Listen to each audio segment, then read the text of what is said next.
In 1985, Lisa Stasi and her infant daughter, Tiffany, vanished from a Kansas motel, leaving behind a trail of mystery and despair. What began as a desperate search for a missing mother turned into a harrowing revelation of a serial killer's horrifying deeds.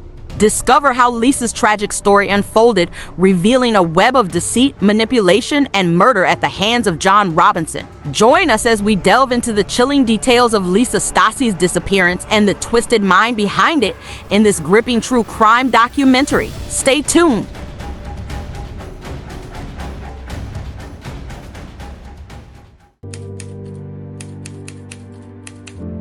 Lisa Stasi was 19 when she vanished along with her baby, Tiffany, from the roadway in Overland Park, Kansas. On January 9, 1985, 14 years later, the tragic truths about Tiffany's fate would come to light, opening the floodgates of speculation about Lisa's disappearance.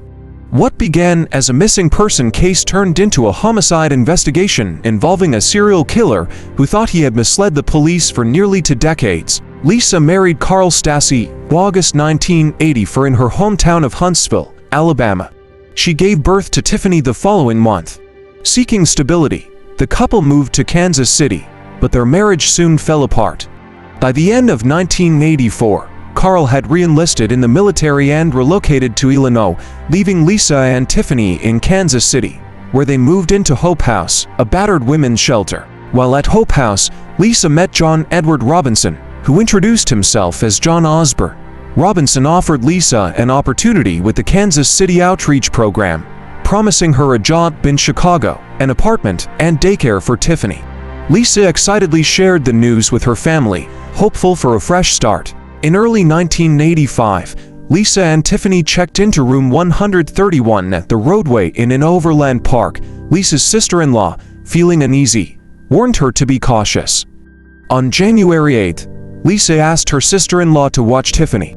When Lisa returned to pick up Tiffany, she mentioned that Osborne was looking for her and called him from the motel, leaving a message. Osborne picked up Lisa and Tiffany 25 minutes later. That was the last time she was seen. Later that day, Lisa called Carl's mother, crying hysterically, saying someone told her that her mother-in-law was attempting to take custody of Tiffany. Carl's mother reassured her it was false. Lisa also mentioned that someone wanted her to sign for blank sheets of paper. She was warned not to sign anything without guidance. Lisa then said, "Here they come," and hung up. That was the last time anyone spoke to Lisa. Lisa's family received several letters, reportedly from her, saying she and Tiffany were doing fine. Kathy Stackpole from the shelter read one letter to ABC News in 2000. "I want to thank you for all of your help. I've decided to get away from this area and try to make a good life for me and Tiffany."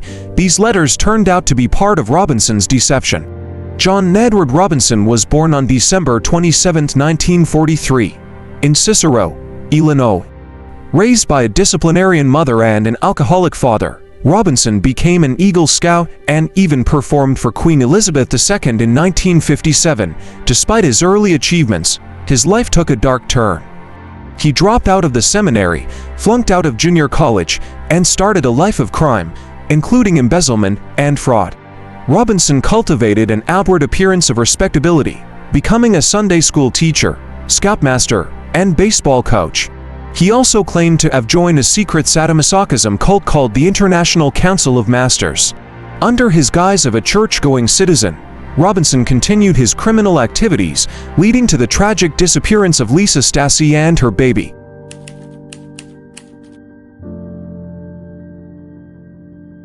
In 1984, John Robinson began expanding his criminal enterprises by starting two more fraudulent companies. He hired Paula Godfrey, a 19-year-old aspiring businesswoman, as a sales representative. Paula was excited about the opportunity and told her family that Robinson had arranged for her and other women to fly to San Antonio, Texas, to enroll in a clerical skills course. On September 1, 1984, Robinson picked Paula up, supposedly to take her to the airport. She was never seen again. Paula's father flew to San Antonio in a desperate search but found that she had never checked into her hotel. Returning to Overland Park, he confronted Robinson, demanding contact from his daughter within 3 days. Shortly after, Paula's parents received letters supposedly from her. The police later confirmed these were forgeries by Robinson. Despite an investigation, Paula's case uncoiled. In 1987, Catherine Clampitt, a 27-year-old woman looking for employment, moved to Kansas to live with her brother.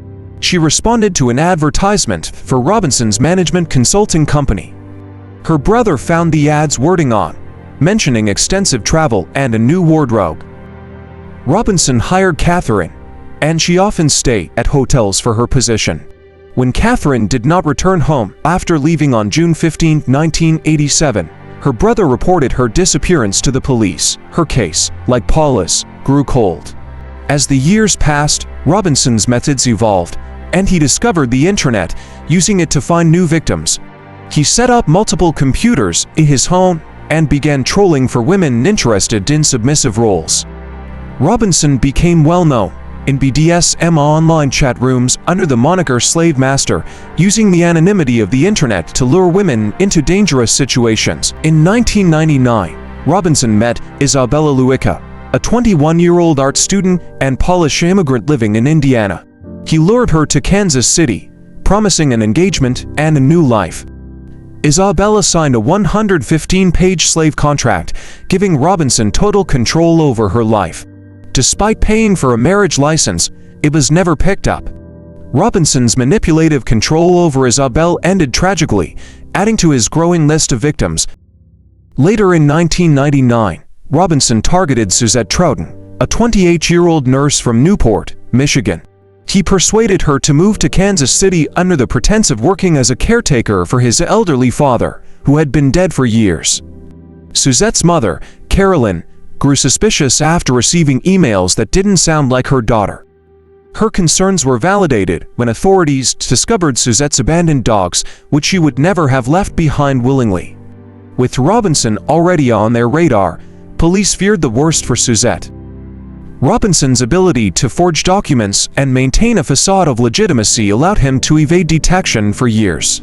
He utilized aliases and moved frequently, creating a network of deceit that obscured his true nature. His charm and manipulation skills masked a predator lurking beneath the surface, enabling him to continue his deadly spree without raising suspicion. The discovery of Tiffany Stasi living with Robinson's brother exposed the extent of his manipulation. The forged adoption papers and fabricated story of Lisa abandoning her baby illustrated his cold-blooded nature. Tiffany's survival and eventual identification provided a rare glimmer of hope amid the darkness. Robinson's arrest in 2000 marked the beginning of the end for his reign of terror. Authorities found bodies hidden in barrels on his property, finally uncovering the gruesome truth. His capture brought some measure of closure to the families of his victims, though many questions remained unanswered.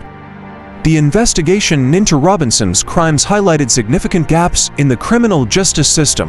His ability to exploit women over such a long period without detection called for reforms and greater protections for vulnerable individuals. The case underscored the importance of vigilance and thorough investigation, ensuring that such atrocities are prevented in the future.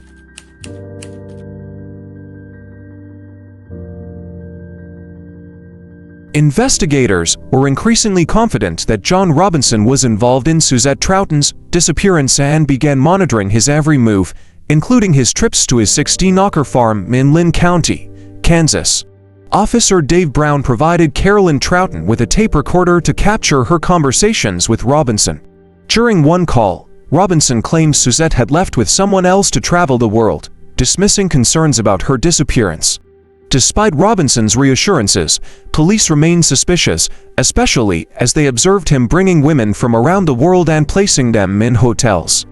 A breakthrough came when detectives accessed his garbage, finding shredded documents that revealed he had a storage locker in Missouri.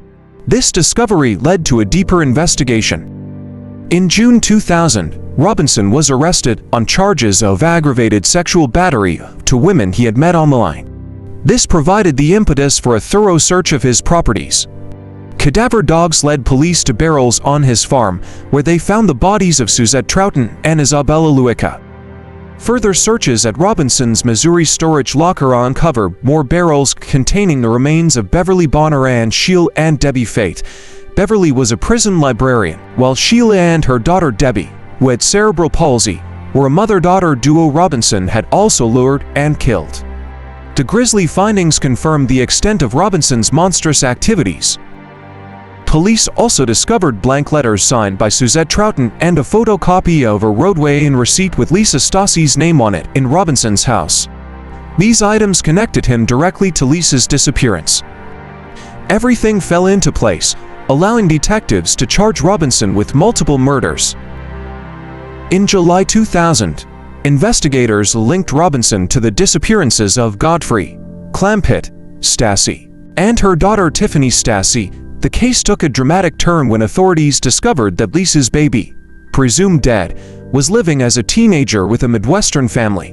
DNA tests confirmed that Tiffany, now known as Heather Robinson, was indeed Lisa's missing daughter. Heather's uncle, John Robinson, had orchestrated the fraudulent adoption, leaving her to grow up unaware of her tragic origins. The revelation of Heather's identity brought a semblance of closure to Lisa's family, though the full horror of Robinson's actions continued to resonate. Robinson was eventually convicted of killing 3 women over 15 years and sentenced to death. He later pleaded guilty to 5 additional murders and received life sentences. Today, John Edward Robinson is prisoner at the El Dorado Correctional Facility in Kansas, where he remains a chilling reminder of the depths of human depravity.